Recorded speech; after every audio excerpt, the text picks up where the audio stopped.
नमस्कार दोस्तों, कैसे हैं आप लोग। उम्मीद करता हूं सब कोई स्वस्थ होंगे, मस्त होंगे और अच्छे होंगे। मैं हूं दुर्गेश डीके, आपका फ्रेंड। अगर आप हमारे चैनल पर नए हैं तो चैनल को सब्सक्राइब कर लीजिएगा। दोस्तों, आज हम बात करेंगे यूजीसी नेट हिस्ट्री 2023 की शानदार नोट्स की, जो कि आपके एग्जाम के दृष्टिकोण से काफ़ी इंपॉर्टेंट है। तो प्लीज़ आप लोग इस नोट्स को अच्छे से नोट कर लीजिएगा, नहीं तो आपका इसका पूरा PDF या फोटो हमारे टेलीग्राम चैनल पर मिल जाएगा। टेलीग्राम चैनल का नाम क्या है दोस्तों? History DKY। दोस्तों, अगर हम बात करें नोट्स आपका इस प्रकार है, आप लोग अपने स्क्रीन पर देख रहे हैं। गुप्त काल में विज्ञान और गणित। गुप्त काल में भारत विज्ञान एवं खगोल शास्त्र के क्षेत्र में नई ऊंचाइयों तक पहुंचा। आर्यभट्ट, वराहमिहिर तथा ब्रह्मगुप्त इस युग के प्रमुख वैज्ञानिक थे, जिन्होंने अपने ग्रंथों में विज्ञान के नए नए सिद्धांत की विवेचना की। आर्यभट्ट का प्रसिद्ध ग्रंथ आर्यभट्टियम है दोस्तों, आप लोग इसे नोट कर लीजिएगा।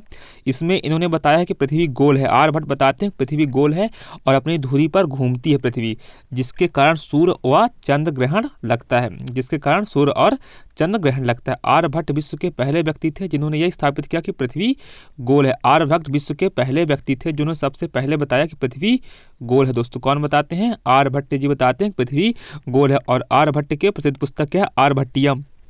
आप सब जानते हैं, जो कि मलयालम भाषा में है ना।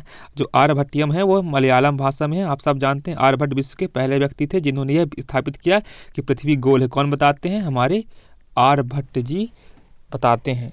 दोस्तों, अगर हम बात करें कि पृथ्वी गोल है और अपनी धुरी पर घूमती, जिसके कारण सूर्य व चंद्र ग्रहण लगता है। आर्यभट्ट विश्व के पहले व्यक्ति थे जिन्होंने बताया कि पृथ्वी गोल है। आर्यभट्ट ने दशमलव प्रणाली की विवेचना की। आप सब जानते हैं आर्यभट्ट ने दशमलव प्रणाली की विवेचना कौन करते हैं? आर्यभट्ट जी करते हैं। आर्यभट्ट का शून्य तथा दशमलव सिद्धांत संसार को एक नई देन थी। आर्यभट्ट जी द्वारा शून्य और दशमलव सिद्धांत संसार को एक नई देन थी। एग्जाम में कभी पूछा जा सकता है कि दशमलव प्रणाली किसका था, तो आर्यभट्ट का दशमलव प्रणाली था, और शून्य और दशमलव दोनों आर्यभट्ट जी के थे। अगर हम बात करें संसार के गणितज्ञों में आर्यभट्ट का महत्वपूर्ण स्थान है। आप सब जानते हैं आर्यभट्ट जी का स्थान कितना है, इसमें कोई दो राय नहीं। इनका एकदम बहुत ही प्राचीन भारत में इनका डंका बजता था। आर्यभट्ट के सिद्धांत का पूरा डंका बजता था। इन्होंने सबसे पहले बताया था विश्व में कि पृथ्वी गोल है और अपनी धुरी पर घूमती है। दोस्तों, अगर हम बात करें दूसरे प्रसिद्ध गुप्तकालीन गणितज्ञ एवं ज्योतिषी वराहमिहिर हैं। इन्होंने यूनानी एवं भारतीय ज्योतिष का समन्वय करके रोमन तथा पोलिस के नाम से नए सिद्धांतों को प्रतिपादन किया। रोमन और पोलिस के नाम से सिद्धांतों का प्रतिपादन कौन करते हैं? तो वराहमिहिर करते हैं। उनके ग्रंथ 6 ग्रंथ है। पंच सिद्धांतिका, विवाह पटल, योगमाया, व्रत संहिता और बृहजातक यानी इस ग्रंथ को विज्ञान एवं कला की श्रेणी का विश्वकोश माना जाता है। जो बृहजातक है, इस ग्रंथ को विज्ञान एवं कला का विश्वकोश माना जाता है, और इनका लघु जातक है। आप लोग इसे नोट कर लीजिएगा। इनके 6 ग्रंथ है। पंच सिद्धांतिका, विवाह पटल, योगमाया, व्रत संहिता और बृहजातक और लघु जातक वराहमिहिर के पुस्तक है। वराहमिहिर गणितज्ञ एवं ज्योतिषी थे, मैथमेटिक्स थे। कौन? हमारे वराहमिहिर जी। उनका भी बहुत सारा डंका बजता था वराहमिहिर जी का। वराहमिहिर ने ज्योतिष शास्त्र की 3 शाखाओं में विभाजित किया। तंत्र यानी गणित एवं ज्योतिष, हो रहा है जनपत्र, और संहिता यानी फलित ज्योतिष। ब्रह्मगुप्त भी गुप्तकालीन गणितज्ञ थे जिन्हें गुरुत्वाकर्षण सिद्धांत का जनक माना जाता है। अगर हम बात करें ब्रह्मगुप्त भी गुप्तकालीन गणितज्ञ थे जिन्हें गुरुत्वाकर्षण के सिद्धांत का जनक माना जाता है। ब्रह्मगुप्त को गुरुत्वाकर्षण सिद्धांत का जनक माना जाता है। दोस्तों, एग्जाम में कभी पूछा जा सकता है गुरुत्वाकर्षण बल का सिद्धांत किसे माना जाता है? ब्रह्मगुप्त को माना जाता है। इन्होंने ब्रह्मस्फुट, खंडवादक एवं ध्यानग्रह सिद्धांत नामक 3 प्रसिद्ध ग्रंथ की रचना की। ब्रह्मस्फुट, खंडवादक एवं ध्यानग्रह सिद्धांत नामक पुस्तक रचना कौन करती है? ब्रह्मगुप्त करती है। अरबी भाषा में इन ग्रंथों के अनुवाद के माध्यम से भारतीय खगोलशास्त्र अरबों तक पहुंचा। ब्रह्मगुप्त ने ही यह सर्वप्रथम व्याख्या की पृथ्वी के अपनी धुरी पर घूमने के कारण प्रतिदिन सूर्योदय व सूर्य अस्त होते हैं। सबसे पहले ब्रह्मगुप्त बताते हैं कि पृथ्वी की अपनी धुरी पर घूमने के कारण प्रतिदिन सूर्य उदय व सूर्य अस्त होते हैं। कौन बताते हैं दोस्तों? आपके ब्रह्मगुप्त जी बताते हैं। अब हम हड़प्पा सभ्यता के कुछ महत्वपूर्ण स्थलों की चर्चा कर लेते हैं। धौलावीरा गुजरात के कच्छ जिले की भचाऊ तहसील में स्थित है। इसकी खोज 1967-68 में जगपति जोशी ने की थी, लेकिन इसका व्यापक उत्खनन रविंद्र सिंह बिष्ट ने 1990-91 में किया। यह 7 सांस्कृतिक चरणों में बांटा गया है। यह मानसर एवं मानहर नदियों के बीच कादिरा द्वीप पर स्थित है। यह 7 सांस्कृतिक चरणों में बांटा गया धौलावीरा को। यह मानसर एवं मानहर नदियों के बीच कादिरा द्वीप पर स्थित था। कौन? आपका धौलावीरा। आप सब जानते हैं विश्व का यूनेस्को द्वारा जो विश्व का जो पर्यटन स्थल नहीं माना जाता है उसको, धौलावीरा को अगर हम बात करें। दोस्तों अब हम बात कर लेते हैं धौलावीरा में जो उत्खनन पाए गए हैं।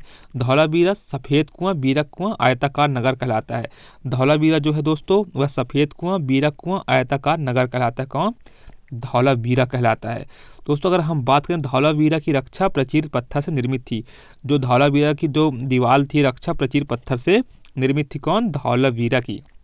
दोस्तों अगर हम बात करें, आप लोग कमेंट में अपनी राय जरूर दीजिएगा। धौलावीरा का परिष्कृत जलाशय था। इस प्रकार का जलाशय बना रहता था कि इसमें धौलावीरा का, आप लोग अपने स्क्रीन पर देख रहे हैं दोस्तों, इसे अच्छे से देख लीजिएगा। अगर हम बात करें धौलावीरा से बांध निर्माण, कृत्रिम जलाशय, उत्कृष्ट जल प्रबंधन, वाटर हार्वेस्टिंग के साक्ष्य मिले हैं।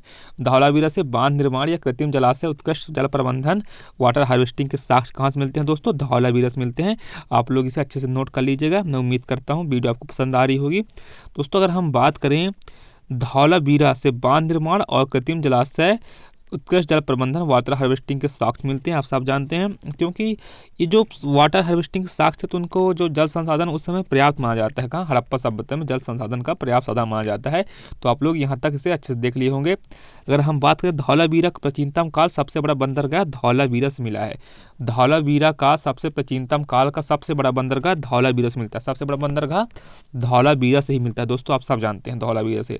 अब हम बात कर लेते हैं धौलावीरा के अंतर्गत जो 10 चिन्ह पाए गए हैं। जो धौलावीरा का उत्तरी महाद्वार के ऊपर लिखे गए 10 अक्षर, जो धौलावीरा के उत्तरी महाद्वार था उसके ऊपर लिखे गए 10 अक्षर इस प्रकार थे। आप लोग इसे अच्छे से देख लीजिएगा।